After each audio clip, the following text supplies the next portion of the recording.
People say medieval teeth were awful, rotten, dirty, and falling out. That's the story most of us hear. But is it really true?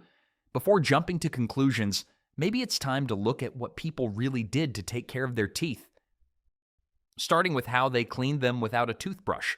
Instead of modern toothbrushes, medieval people turned to what nature provided, and these methods worked surprisingly well. The most common dental tool was the humble twig. People specifically sought out branches from trees like willow, hazel, and elder, which naturally frayed at the ends when chewed. These frayed ends created a brush-like tool that effectively removed food particles and plaque. Medieval dental care was basically just people aggressively chewing on sticks, making them the original eco-friendly dental warriors. These natural toothbrushes weren't just random sticks either. Many cultures carefully selected twigs from trees with natural antimicrobial properties. The neem tree contains compounds that fight the bacteria responsible for cavities and gum disease. Medieval dental texts from the 10th century actually recommended specific types of wood for oral hygiene, showing this wasn't just random tree chewing, but a thoughtful practice. The miswak, a twig from the Salvadora persica tree, has been used for thousands of years across many regions. Studies have found that regular use of miswak is comparable to modern toothbrushes in removing plaque.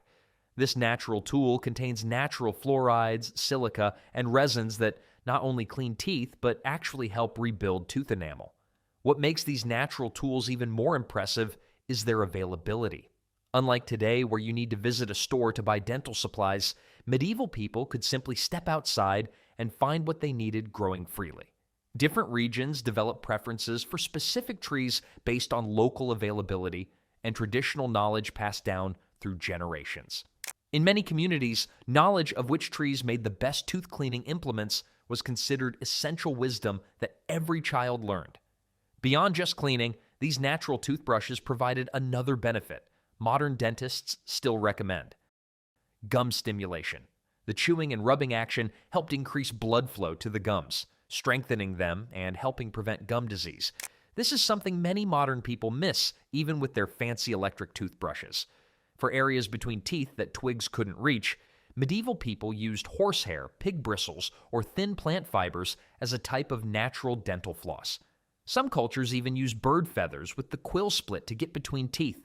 Their entire dental kit could decompose in weeks, while our plastic toothbrushes will be confusing future archaeologists for the next 1,000 years. Medieval people also chewed aromatic herbs like mint, thyme, and sage to freshen their breath. These plants didn't just mask odors. Many contain natural antibacterial compounds that actually killed the bacteria, causing bad breath in the first place. Of course, effectiveness varied based on personal habits. Just like today, some people were more diligent about their dental care than others.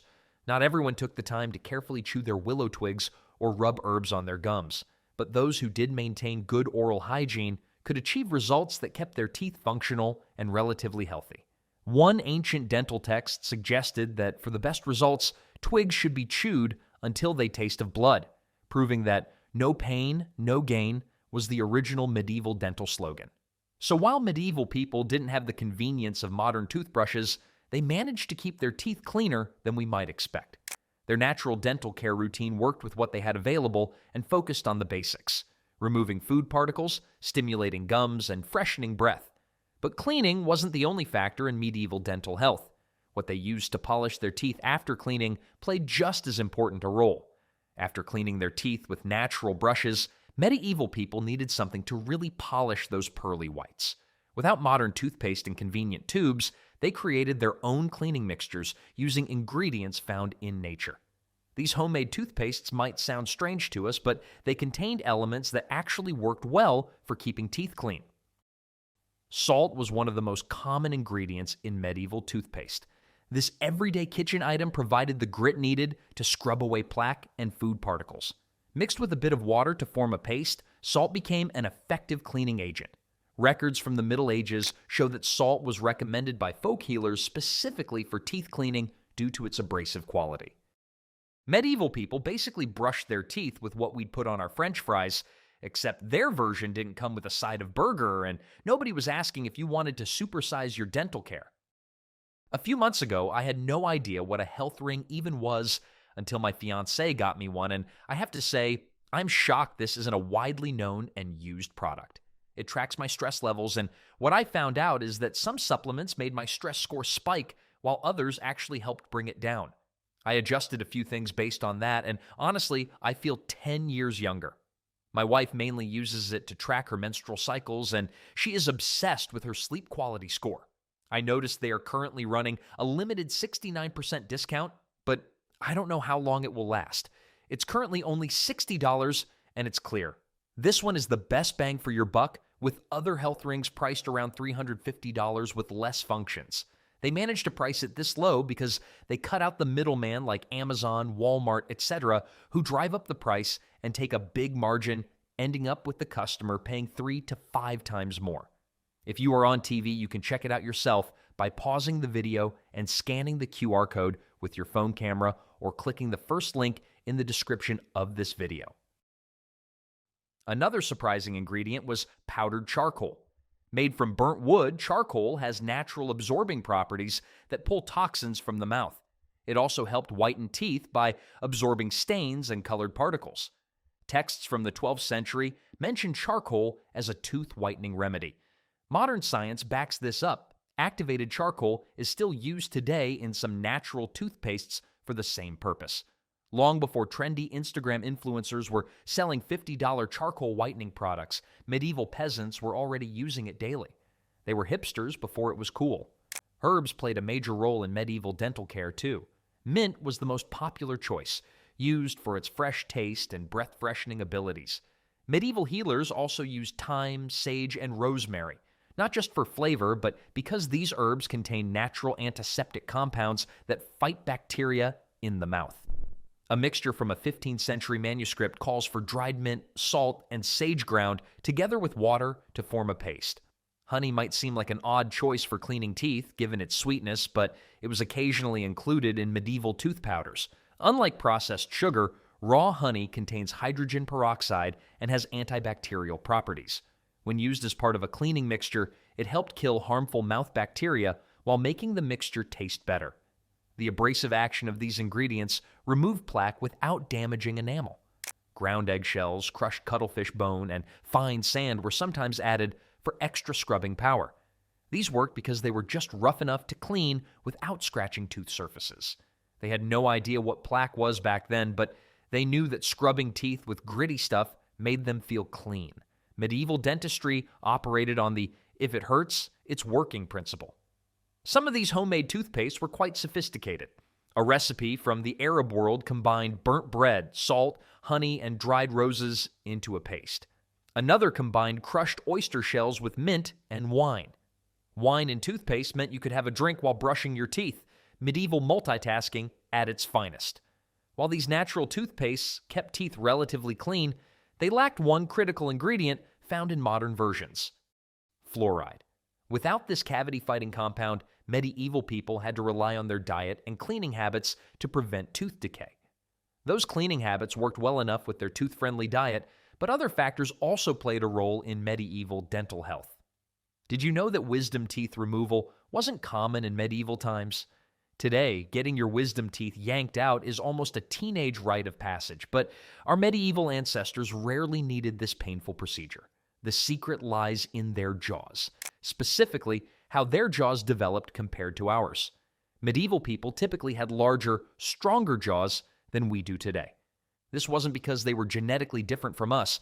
Rather, it was directly related to their diet and how much chewing they had to do on a daily basis. From childhood onward, medieval folks constantly chewed tough, fibrous foods that gave their jaw muscles a serious workout. When you regularly chew tough foods, your jaw responds by growing larger and stronger. It's similar to how lifting weights builds muscle. Consistent resistance leads to growth. For medieval people, every meal was essentially a jaw workout session. By the time they reached their teenage years, their jaws had expanded enough to comfortably accommodate those third molars we call wisdom teeth. Studies of medieval skulls showed jaw structures with enough room for all 32 teeth, including wisdom teeth, to erupt properly without crowding.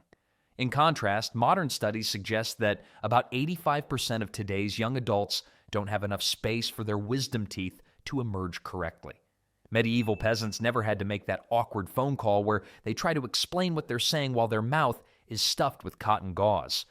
The timing of wisdom teeth emergence hasn't changed. They still typically appear between ages 17 and 25. What has changed is our jaw development. Our modern diet simply doesn't require the same level of hardcore chewing that medieval diets did. Think about what medieval people ate. Whole grains that weren't finely processed, tough cuts of meat, raw vegetables, nuts, and hard fruits. Bread often contained bits of stone from the milling process, making it even tougher to chew. A typical medieval meal might require thousands more chews than our modern soft food diet. Medieval dinner conversations must have sounded like a convention of competitive gum chewers. Starting in childhood, this constant chewing stimulated bone growth in the jaw. The technical term for this process is mechanical stress adaptation. Bones grow in response to the forces placed upon them. For medieval children, everyday eating provided enough jaw exercise to promote proper growth and development. By contrast, modern processed foods are much softer. We rarely chew for extended periods, and our jaw muscles don't work nearly as hard. As a result, our jaws tend to remain smaller, often too small to accommodate those last 4 molars. An interesting study examined over 5,000 skulls from various time periods and found that jaw size and wisdom tooth problems had an inverse relationship.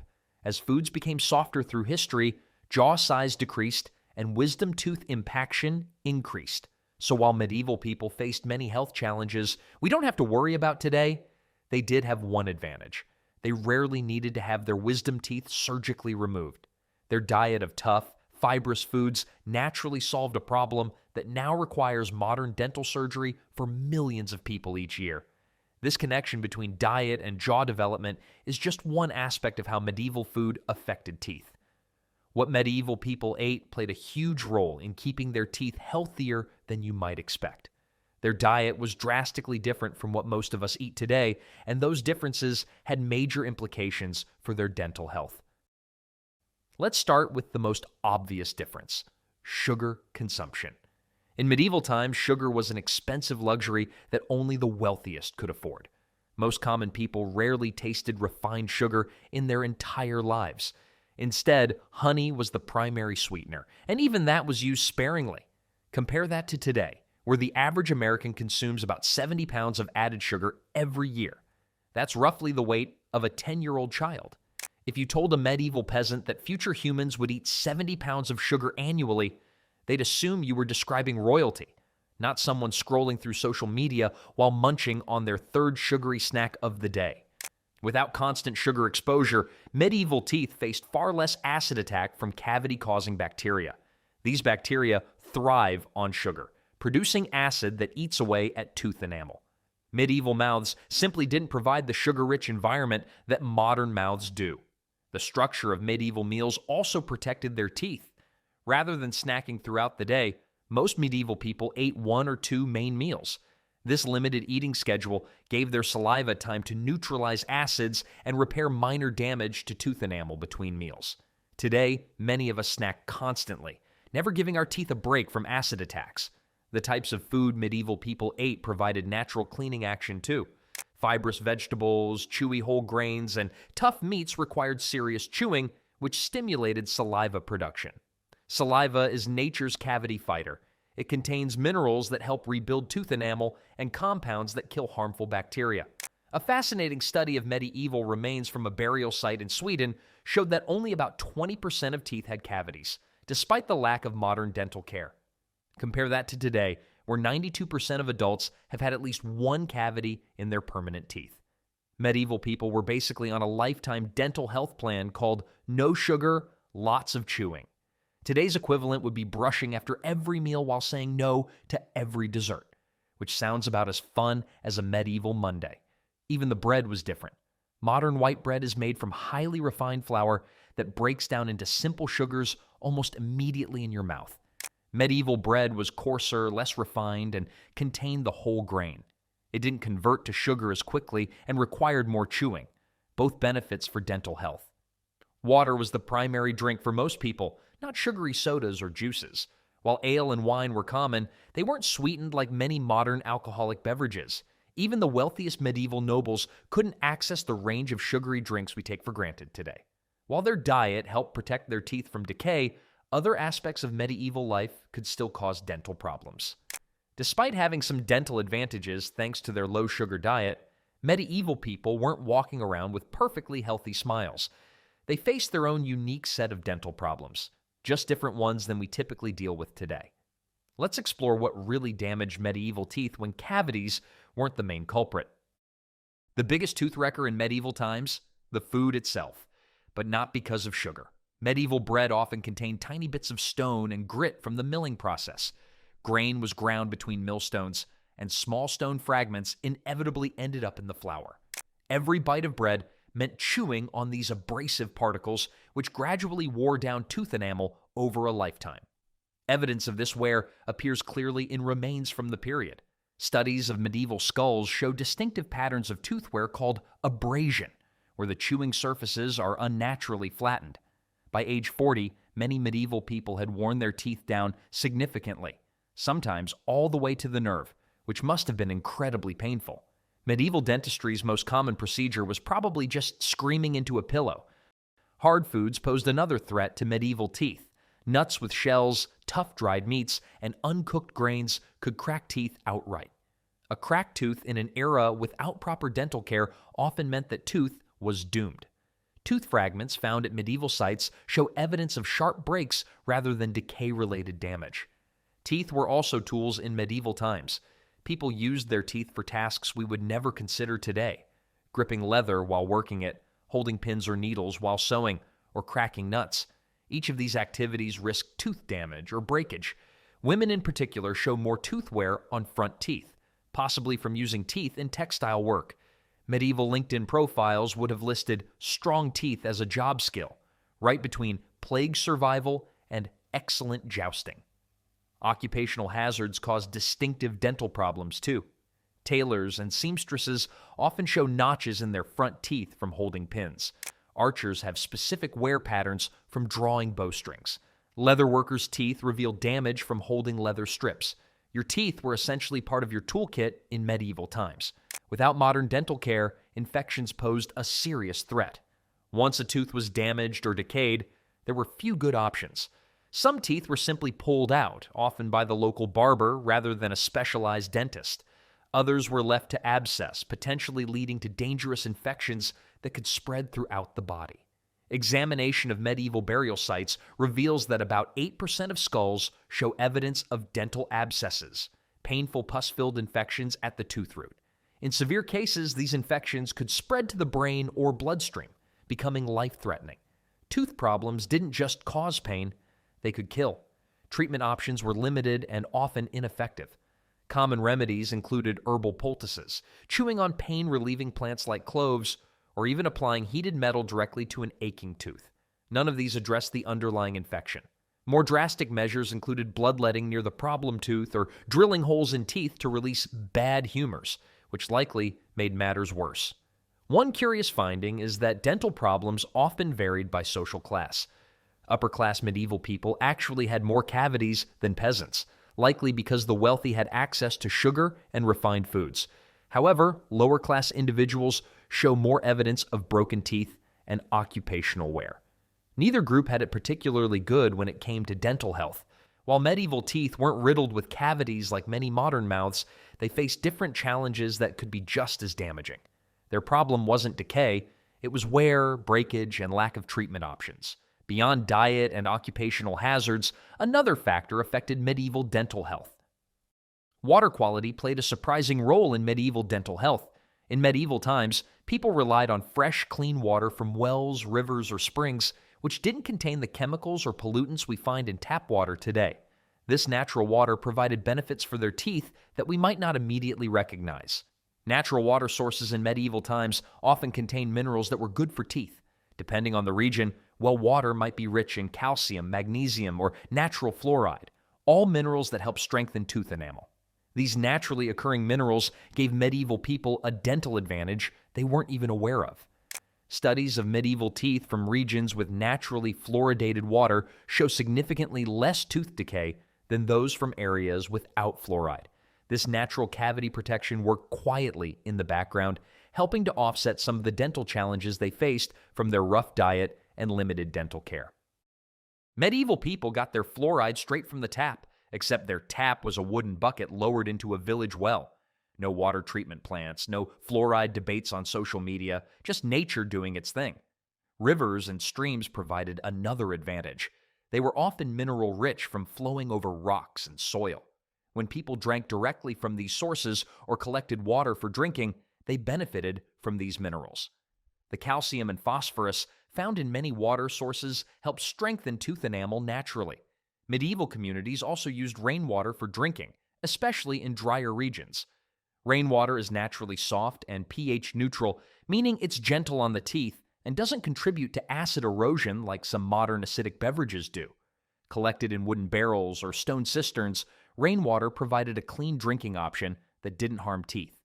The absence of modern chemicals in medieval water supplies might have been another benefit. Today's tap water often contains chlorine and other disinfectants that, while making water safer to drink, can alter mouth bacteria and potentially affect dental health. Medieval water lacked these chemicals, for better or worse. Of course, not all medieval water sources were pristine. Urban areas faced significant water pollution problems, especially as cities grew larger. Rivers that ran through towns often became contaminated with waste, making them unsafe for drinking. In these situations, ale or wine became the safer option, and surprisingly, these beverages were often less harmful to teeth than modern sugary drinks. When medieval city water turned brown, people didn't call the utility company. They just switched to drinking ale. Medieval water quality testing consisted entirely of, does this smell like something died in it? Water temperature affects dental health too. Medieval people typically drank water at natural temperature, not the ice-cold beverages many of us prefer today. Extremely cold drinks can cause tiny cracks in tooth enamel and trigger sensitivity, problems that medieval people largely avoided by drinking room temperature beverages. In some regions, natural spring waters had antibacterial properties due to their mineral content. These waters helped reduce harmful bacteria in the mouth, essentially providing a natural mouthwash effect. Hot springs, known for their healing properties, were particularly valued for their higher mineral content. The hard water found in many medieval wells had extra benefits for teeth. The calcium and magnesium in hard water create a natural protective film on teeth, helping to prevent acid erosion. While hard water might have been annoying for washing clothes, it was actually doing medieval teeth a favor. Despite these benefits, medieval water sources weren't perfectly consistent. Water quality could vary dramatically between regions and seasons, meaning dental benefits weren't equally distributed. Those with access to mineral-rich spring water likely had better dental outcomes than those drinking from polluted urban sources. The ways medieval people interacted with water, both for drinking and cleaning, formed an important part of their oral health puzzle. While they lacked modern dental care, their natural water sources provided some unexpected benefits that helped balance out other dental challenges they faced. The story of medieval teeth isn't as simple as we might think. From natural toothbrushes to surprisingly effective diets, many factors came together to shape their dental health, showing us that modern isn't always better in every way.